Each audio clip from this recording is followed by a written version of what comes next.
öeldi, et Valge laev, siis asi oli Valge laev. Ja Tallinnat ma oskan, siis ma tegin Tallinna pildi ja valisin selle valgeks laeva. Ükskord oli niisugune, mul oli ka veel üks suur laiev Tallinna, mis teine näitus oli, ja siis oli mul üks roosa laev. Siis tuli üks vana tädi sinna sisse ja hakkas juba rääkima, et milleks see punane on see laev. Ma ütlesin, et päris punane ei ole. Muidugi on punane. Ja siis, et punase laevaga viidi Rootsi või Siberisse inimesed. Kas tõesti viidi laevaga? Aga siis ma ütlesin, aitäh, et siis ma tean tulevikus, siis ma tulevikus ei tea enam. Aga roosad laevad. Aga nüüd on mul siis valged laevad, jah. Aga siis see teine pilt on, see on Towers of Love.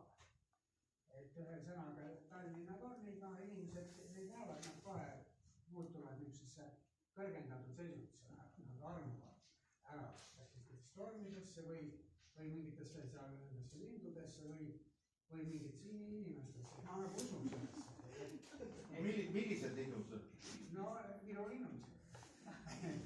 Ma ei saa. Ei, kajakad ja siis teised.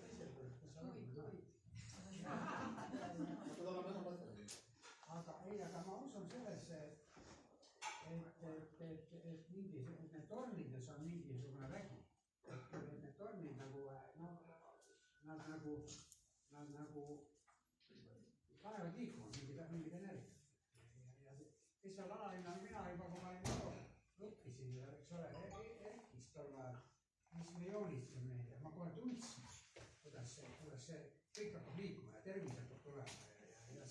Et see ongi nii, et ja Tallinna kohta öeldakse ka mõni ütleb, et ta on ikka hall, eks ole, aga kui seda hall, kui on ikka mingis suvisel hommikul, varahommikul, kui hästi madal valgus on, siis ta särab nii ilusti, et vot siuke asi, nii et Towers of Love ja Valge laev. Palun, vaadake. Ma ei teadnudki, et sa nii hea müügimees oled, sellepärast, et need on praktiliselt nagu tervendavad pildid siis. No muidugi, kunst peabki tervendama. Aga siis August, räägi oma lugu ära.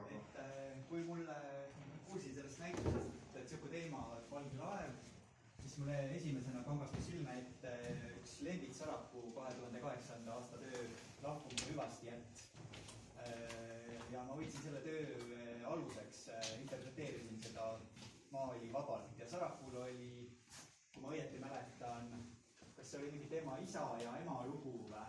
Kas isa käis äkki tööl, oli kuskil Soomes või niimoodi, et tal oli nagu see laeva peal oli Soome lipp, mina tegin nagu siukse välja mõeldud lipu ja kuidagi nagu jah, siukene ühesõnaga vabalt tõlgendasin seda tema maali. Ja mul on riigikujuline kuidagi nagu algselt, ühesõnaga jah, Sarapuu ainetel ja ma vaatasin, et midagi nagu peaks veel olema, et muidu ta jääb nagu liiga üksikuks see töö ja siis tuli meelde, et ma tegin aastal 2008 siukse pildi poiss vesirattaga, mis on ka nagu mere temaatika. Ja ühesõnaga jah, mis siin, ma ei hakka pikalt teid tüütama.